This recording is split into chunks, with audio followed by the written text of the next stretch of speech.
Üdvözlet mindenkinek! Ez itt a Csütörtöki ítélet, ahol időről időre, közelebbről is megnézzük, mi az, ami jól működik egy játékban vagy kiegészítőben, és mi az, ami kevésbé. 2025. október végén végre megjelent a Cities Skylines 2 első igazi kiegészítője, a Bridges & Ports.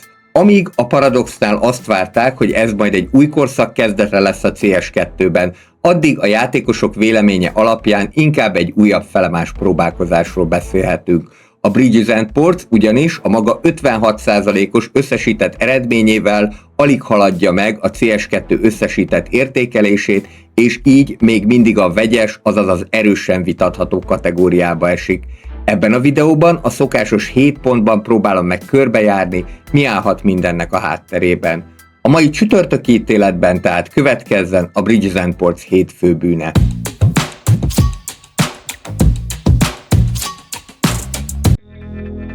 A Bridges & Ports megjelenése óta az egyik legnagyobb probléma, amivel a játékosok szembesülnek, az a kiegészítő rendkívül meredek tanulási görbéje. Rengeteg új funkció került a játékba, de ezek többsége első ránézésre egyáltalán nem intuitív.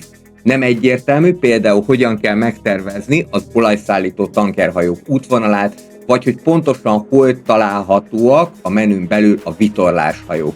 Ezek mind létező funkciók, csak épp a játék semmilyen módon nem vezeti be őket, a játékosnak többnyire magának kell rájönnie minden apró részletre. Ez különösen azért problémás, mert hasonló helyzettel már találkoztunk korábban. A Cities Skylines 1 Airport DLC-je szintén sok új rendszert hozott be, viszont ott a Paradox már a megjelenés előtt publikált részletes tutorial videókat, amelyek lépésről lépésre vezették végig a játékosokat a repülőtér építés folyamatán. Itt azonban semmi ilyen nem történt. 2 rövid bemutató videót kaptunk, amelyek inkább csak promóciós jellegűek voltak, nem oktatóanyagok. A következmény? A játékos közönség nagy része tanácstalanul áll neki a kiegészítőnek, és fórumok tucatjain jelennek meg a hogyan működik ez típusú kérdések. Pedig, ha a cél az lett volna, hogy új játékosokat hozzanak be, vagy visszacsábítsák a régieket, akkor talán nem egy ennyire nehezen tanulható kiegészítővel kellett volna kezdeni. A Bridges & Ports esetében ugyanis hosszú órákat vesz igénybe, mire az ember egyáltalán megérti, hogyan működnek az új rendszerek. Ha részletesebb bemutatóra van szükséged, akkor a csatornámon készítettem egy 4 részes sorozatot, ahol pontról pontra végigvesszük a Bridges & Ports összes újdonságait.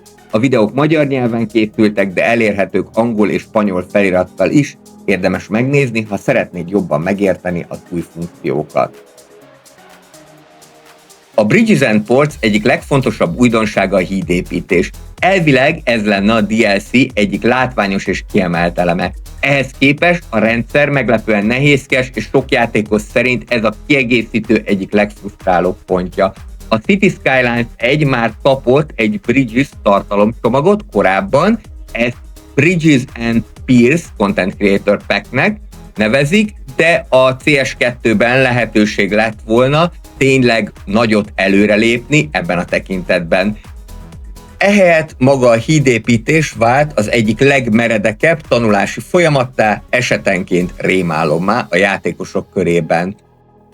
Az nagyon jó dolog, hogy a CS2 végre megszünteti a CS1-ben gyakran előforduló hibát, vagyis, hogy a hidakat már csak úgy lehet építeni, hogy nem érhetnek hozzá a hajók tetejéhez.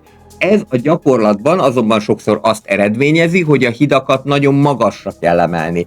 Gyakran így hosszú percekig kell próbálkozni, mire a játék egyáltalán engedi a megfelelő magasságot, és végre megépülhet a híd. Ráadásul, bár a játékban összesen 20 féle híd érhető el, köztük a nyitható, emelhető és függő hidak is, a rendszer mégis erősen terelget arra felé, hogy elsősorban a nyitható és az emelhető hidakat használjuk, még olyan helyeken is, ahol egy hagyományos függő híd is tökéletesen illeszkedne.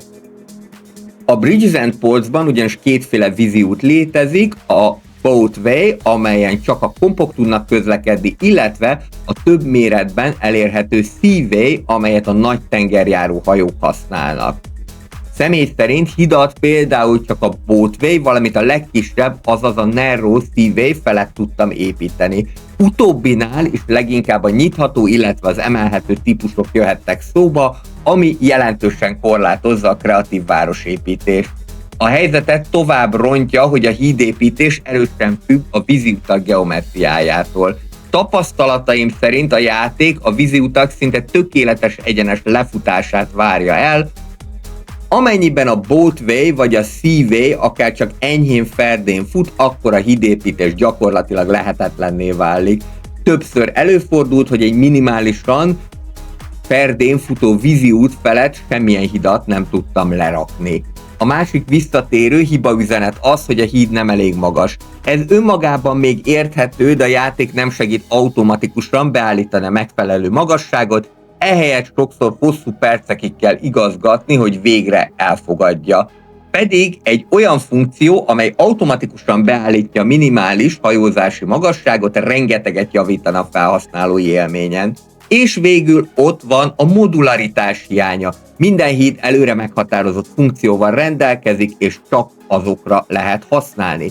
Vannak csak közúti hidak, csak vasúti, csak villamos, csak metróhidak, valamint az előre gyártott kombinációk, ám ebből nincsen túlságosan sok. A játékos nem kombinálhatja tetszőlegesen az elemeket. Nem építhet például olyan hidat, amelyen egyszerre fut metró és közút is, akár különböző szinteken is, mint arra számos példát láthatunk a világban, és ez erősen korlátozza a hídépítési lehetőségeket. Mindezek mellett viszont érdemes megemlíteni egy pozitívumot is, ha a hidat végre sikerül megépíteni, a végeredmény nagyon látványos. A hidak jól reagálnak a terepre, és megfelelően dekorálva kifejezetten realisztikusak. Erről külön videót is készítettem, amelyen bemutatom a Bridges & Ports és a többi rendszer jelenlegi dekorációs lehetőségeit. Összességében a hídépítés jelenlegi formájában jóval bonyolultabb és rugalmatlanabb, mint amire a DLC ígéretei alapján számítani lehetett volna, pedig ez az elem lehetett volna a kiegészítő egyik legerősebb pontja. A Bridges & Ports következő problémája, hogy rengeteg funkció került be egyszerre, de ezek közül több is félkész állapotúnak érződik. Ez részben abból is adódhat, hogy a DLC-t többször elhalasztották, és minden csúszásnál hozzátettek még egy új elemet, csak éppen az alapmechanikákat nem volt idő teljesen végigcsiszolni. A végeredmény így inkább egy funkcióhalmaz lett, mint egy valóban koherens kiegészítő. Ennek iskola példája a komprendszer. A kompok van, hogy feleslegesen várakoznak, nem mindig értelmezik jól az útvonalakat, és csak akkor működnek igazán jól, ha az adott szigetre tényleg semmilyen más közlekedési lehetőség nincsen. Ami viszont igazán kiábrándító, nem képesek autókat szállítani. Pedig a SimCity 4 Rush Hour kiegészítője erre már 2003-ban képes volt. Ha tehát komolyan vennék a kompokra épülő közlekedést, akkor ez a funkció egész egyszerűen elengedhetetlen lenne. A következő félkész terület a vitorlások és a kisebb hajók rendszere. Valóban bekerültek a játékba, de játékmeneti értékük minimális. Szinte kizárólag díszítő elemként szolgálnak, ráadásul meglepően nehéz őket megtalálni, és modok nélkül maximum csak színezni tudjuk őket. Papíron szépek, a gyakorlatban viszont alig adnak hozzá valamit a város működéséhez. Az ipari kikötők mechanikája szintén félkész érzetet kelt.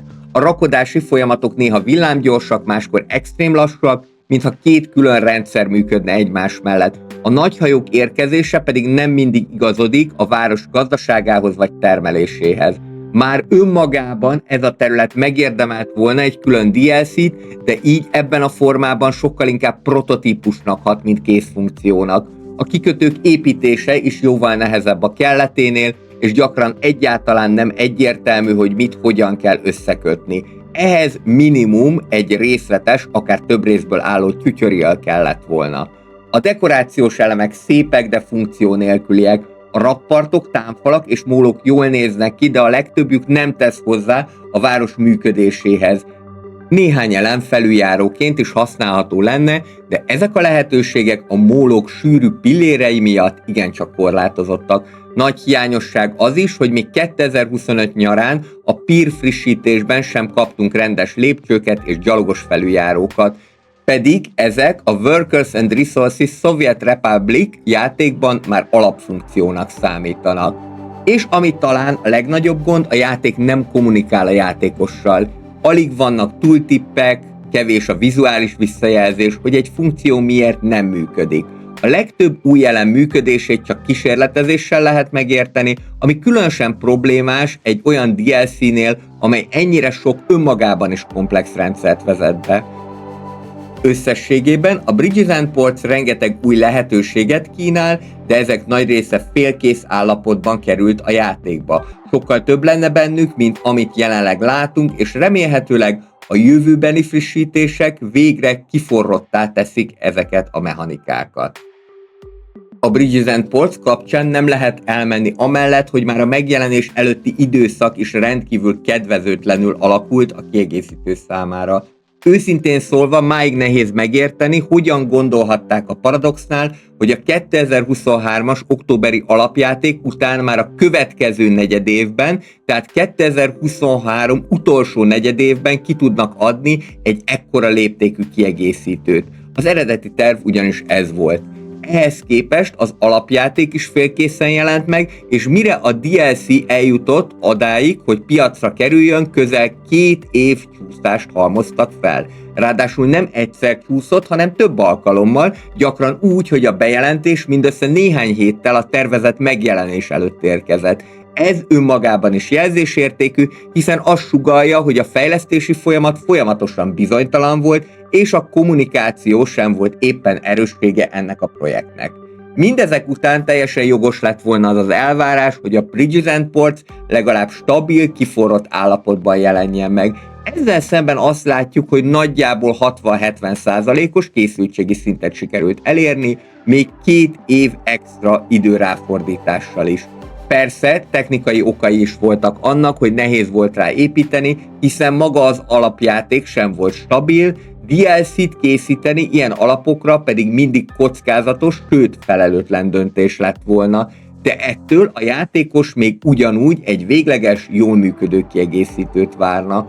A helyzetet tovább súlyosbítja, hogy a Paradox egyértelműen sokat remélt ettől a DLC-től, sokan úgy gondolták, hogy ez lesz az a tartalom, amely végre megmentheti a City Skylines 2-t és visszahozhatja az elveszett játékos bázis egy részét.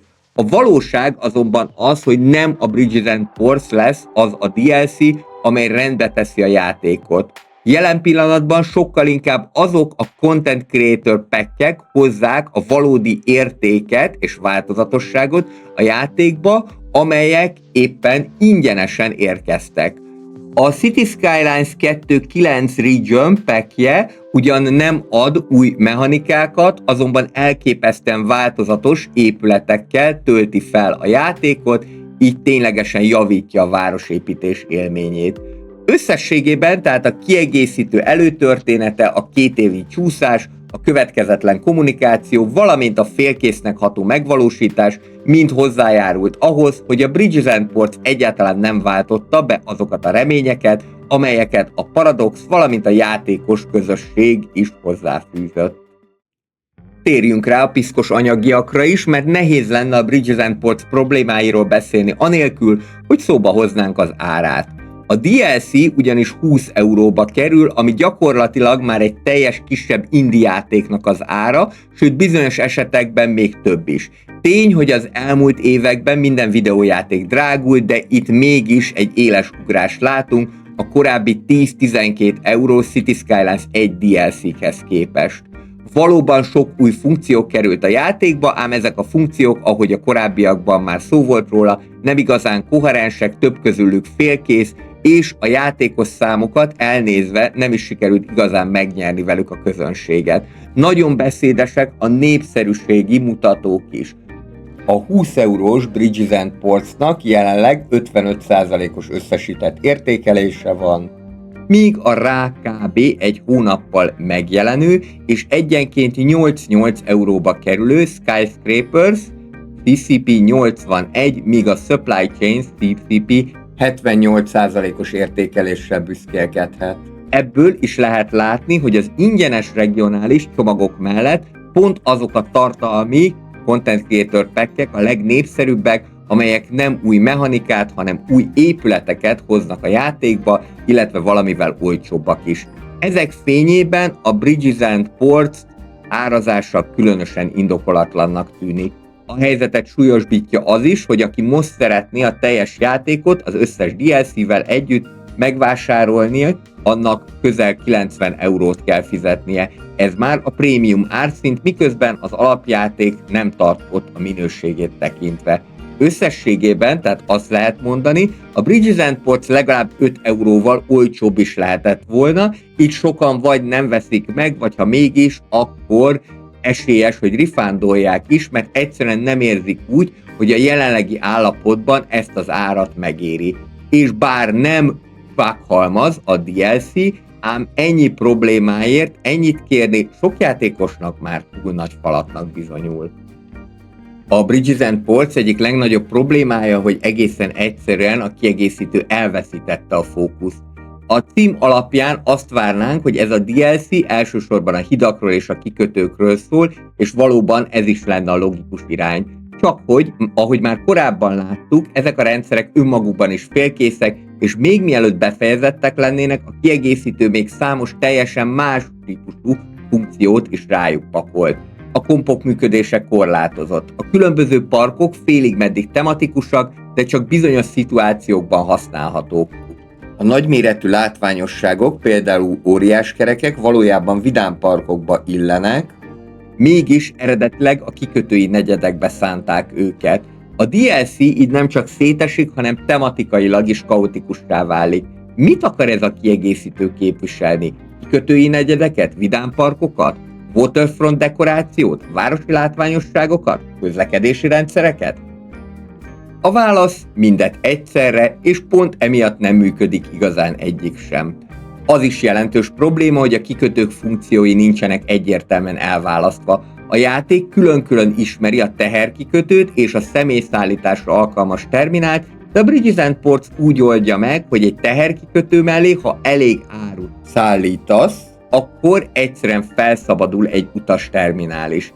Ez a gyakorlatban számomra azt jelenti, hogy nem igazán lehet megmondani, most akkor ez egy cargo terminál vagy egy passenger port.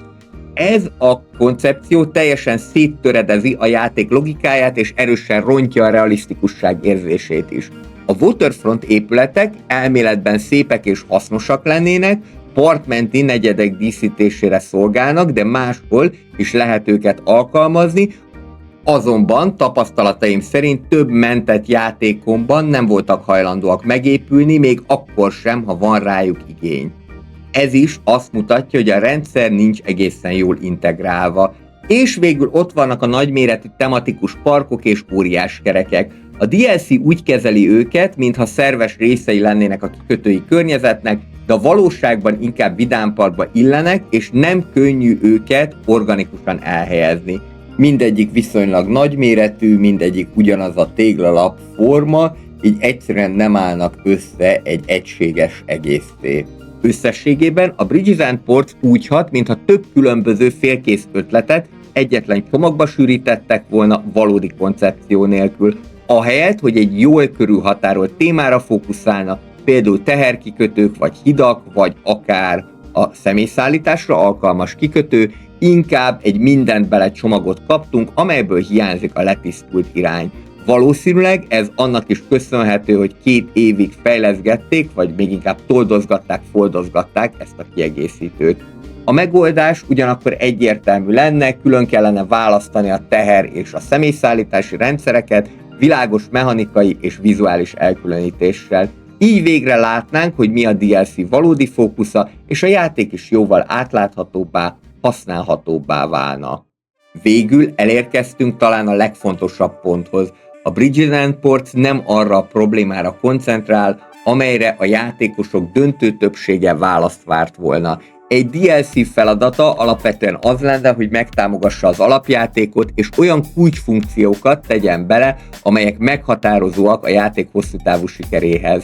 Erre a Cities Skylines egy történetében bőven akadt példa. A CS1 ugyanis valójában csak akkor indult be igazán, amikor megjelent a Mass Transit DLC, bár a Snowfall a villamosok miatt hozott némi sikert, a valódi áttörést a közlekedési rendszer nagymértékű bővítése jelentette. Ez volt az a pillanat, amikor a játék átvette a városépítő műfaj trónját, és valójában ekkor dőlt meg végleg a SimCity uralma.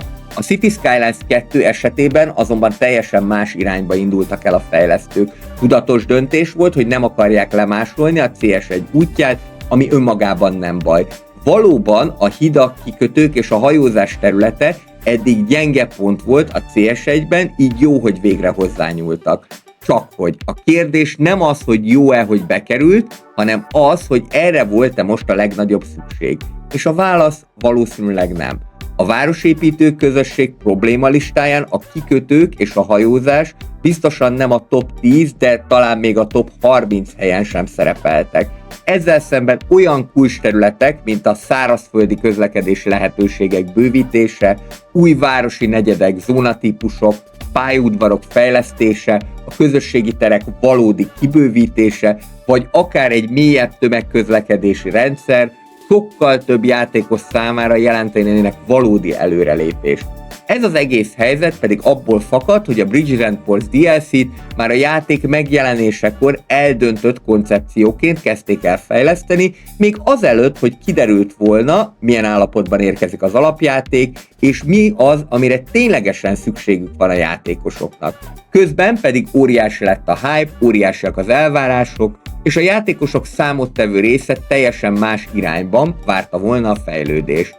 És itt a DLC legnagyobb hibája. Nemhogy meredek a tanulási görbéje, de nem a legégetőbb problémákra ad választ. Azt gondolom, hogy a városépítők többsége sokkal inkább a vasútak, illetve a kötött pályás közlekedési eszközök iránt érez rajongást, mint a hajók iránt. A vízi közlekedés iránt érdeklődők száma így egyszerűen nem akkora, hogy erre lehessen egy egész nagy kiegészítőt építeni. A Bridges and Ports tehát ennek megfelelően rétegműfajnak számít. Alapvetően nem rossz ötlet, csak nem első nagy DLC-ként és nem a megfelelő prioritásokkal rendelkezik. Úgy gondolom, hogy a játékosok mást vártak, itt sajnos a DLC nem abba az irányba mozdítja el a játékot, amerre a legtöbben szeretnék. A Bridges and Ports egy ambiciózus, de félúton elakadt kiegészítő. Tele van jó ötletekkel, de ugyanígy félkész rendszerekkel is. És míg bizonyos funkciók tényleg új szint visznek a Cities Skylines 2-be, addig mások inkább csak emlékeztetnek arra, hogy mennyi tennivaló maradt még a játék körül. 2 év csúszás után joggal várhatnunk volna valami kiforrottabbat, valami olyasmit, ami valóban új irányt mutat. A DLC azonban nem a játék legfontosabb problémáira koncentrál, és emiatt sokaknál nem is váltotta be az elvárásokat.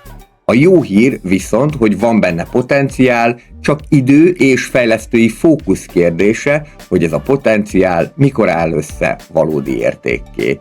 Ez volt a mai csütörtöki ítélet. Ha szeretnél még több elemzést, véleményt vagy részletes bemutatót a városépítős, stratégiai, illetve tycoon játékok világából, ne felejts el feliratkozni, és persze írd meg kommentben, hogy neked hogyan tetszik az új DLC. Találkozunk a következő videóban, addig is jó városépítést mindenkinek!